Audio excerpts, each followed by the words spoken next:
ڕەمەزانتان پیرۆز. ئەم ڕەمەزانە لە ماڵ بمێنەرەوە ئەوەی تۆ پێویستە بازارگا بۆت دەهێنێتە ماڵەوە. بەداشکانی ڕاستەقینە لە ١٠٠ تا ١٠٠ بازارگا گەورەترین مۆڵی ئۆنلاینە. کاریگەرترین دیمەنەکانی پرۆگرامی قەلبی ئیتمائن و ئەو ڕووداوەچی بوو کەوای لە غەیث کرد گۆڕانکاری لە بەرنامەکەیدا ئەنجام بدات.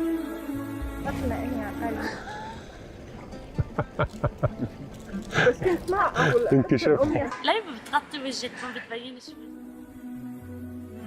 سڵاوتان لەبێ هاوڕێیان، خۆشحاڵم کە دووبارە لە ڤیدیۆیەکی نوێدا گەڕامەوە لای ئێوەی ئازیز و خۆشەویست.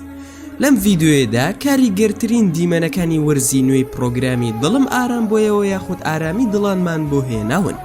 هەروەها ئەو هۆکارانەی کەوای لە غەیث کرد واز لە وڵاتانی عەرەبی بهێنێت و ڕۆبکاتە وڵاتانی تر و ئەو دیمەنانەی کە لەوانەیەوە لە غەیث بکا بە یەکجاری واز بهێنێ.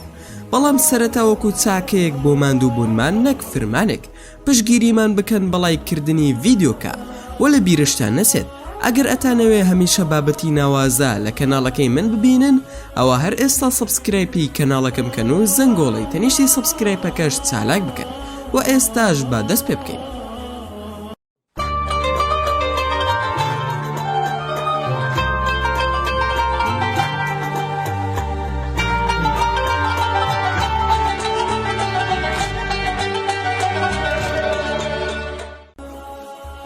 غەیث کە گەنجێکی وڵاتی ئیماراتە لە ڕێگەی پرۆگرامی ئارامی دڵانەوە توانێت جێی خۆی لە دڵی خەڵکیدا بکاتەوە. هەروەها وای لە بینەرانی پرۆگرامەکەی کرد کە بە تامەزرۆییەوە چاوەڕێی وەرزی نوێی بەرنامەکەی بکەن، هەروەها چاوەڕێی ئەوە بن کەچی بۆیان شاردۆتەوە لە وەرزی نوێدا. وەکو ئەوەی چاوەڕێ دەکرا غەیث بە شێوەیەکی بەهێز گەڕایەوە خەڵکی بێئومێد نەکرد، بەڵام گۆڕانکاریەکی گەورە لە وەرزی نوێی پرۆگرامەکەدا ڕوویدا. ئەوێش ئەوە بوو کەوا غەیث بە هەموو جۆرەك یارمەتی خەڵکانی دەدا لە هەموو شوێنێکی جیهان و دەستی کرد بە گەڕان بەناو هەژارترین وڵاتانی جیهاندا، هەروەها ئەو وڵاتانی کەوا کارەساتی سروشتی یان زەنگ یان برسێتیان تێدایە. بۆیە گەشتی کرد بۆ ئەندەنوسیا و فلیپین و ڕوەندا، هەروەها لەگەڵ چەندین وڵاتی تر و دەگەڕا بە دوای ئەو کەسانی کەوا خان و یان خێزانیان ئومێدیان لە دەستداوە و گەورەترین ئامانجی غەیث بریتی بوو لە یارمەتیدانی موسڵمانانی ئەم وڵاتانە.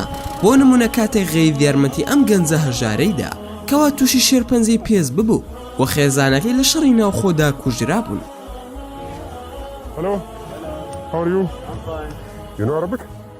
I try because I'm Muslim. Oh, mashallah. Me and my parents, we are refugees of genocide, you know. Back in 1998, my mother was died. Allah. And my father was died before born. I don't have a job because I was sick. You have Cancer. cancer. Skin cancer. وێ غەیث بڕێک پارەی زۆری دەداتێ بۆ ئەوی چارەسەری نەخۆشیەکەی بکات. Thank you. This is Thank you.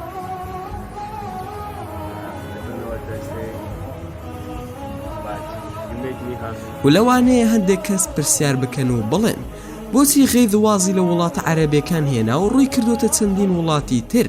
بۆ وەڵامی ئەم پرسیارە چەند هۆکارێک هەیە، لەوانش گەڕان بە دوای موسڵمانانێکی زۆر هەژار لە جیهاندا و هۆکارێکی تریش ئەوەیە کەوا زۆرێک لە خەڵکی لە وڵاتانی عەرەبی ئاگاداری پرۆگرامەکەی غەیثن و ئەمەش لەوانەیە ببوایەتە هۆکاری وەستانی پرۆگرامەکە، چونکە بیرۆکەی پرۆگرامەکە لە پێشتردا بریتی بوو لەوەی کەوا غەیث خۆی وەکو کەسێکی ڕێبواریان خاوەن پێداویستی تایبەت یان کەسێکی هەژار دەربخات و داوای یارمەتی لە کەسی دیاریکراو دەکرد و دواتر دوای گفتوگۆکردن غەیث کەسەکەی تووشی شۆک دەکرد، ئەویش بە پێدانی ئەو شتەی کە بۆ ئەو کەسە هێناوێتی و دوای بەناوبانگبوونی پرۆگرامەکە خەڵکانی هەژار غەیثیان دەناسیەوە.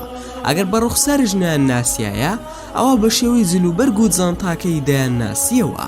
بۆیە ئەمە ژوای لە غەیث کرد کەوا لە خەڵکانی هەژار و کەم دەرامەتی ئەم وڵاتانە دوور بکەوێتەوە و بەڵگەش لەسەر ئەمە ئەوەیە کەوا زۆربەی کەسە هەژار و کەم دەرامەتەکان کە غەیث سەردانی دەکردن لە ڕێگەی جلوبەرگ و دەنگیەوە دەیان ناسیەوە. ئەمە ژوای لێدەکردن بە شێوەیەکی جوان هەڵسوکەوت بکەن لەگەڵ غەیثدا و هەڵسوکەوتی نامۆ نەکەن وەک چۆن لە وەرزی پێشوودا ڕوویدا. أنا اسمي غيث. انت تطلع ببرامج، طلعت ببرنامج بس ما كنتش تكشف وجهك صح؟ إيه هو أنا. حضرتك بتكون تشرفنا بمعرفتك. الله يبارك فيك. الله يحفظك يا رب، الله يبارك فيك. وفيك إن شاء الله. ليه بتغطي وجهك ما بتبينش وجهك؟ وهذا هو الخير، احنا بدنا الخير اللي يتكلم مش غيث. كنت أنا أمنيتي إيه. أحد يوصل صوتي إليه. مين أنا؟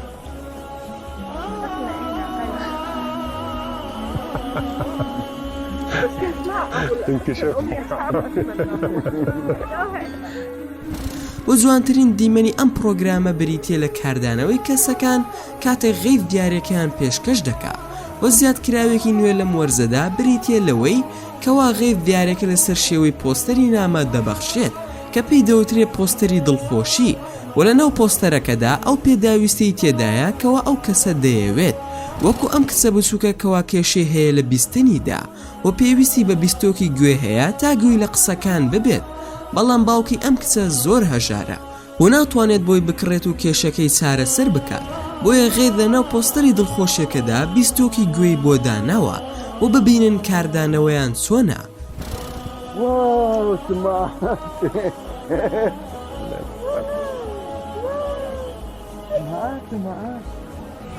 و ئەم خانمە پیرەکەوە خانۆکەی بەهۆی زریانەوە تێکشکا بوو، خۆی و منداڵەکانی بە بێلانە مابوونەوە، بۆیە غەیث شوێنێکی نوێی بۆ دیاریکردن بۆ ئەوەی تێیدا بمێننەوە. This one? يلا open. Open.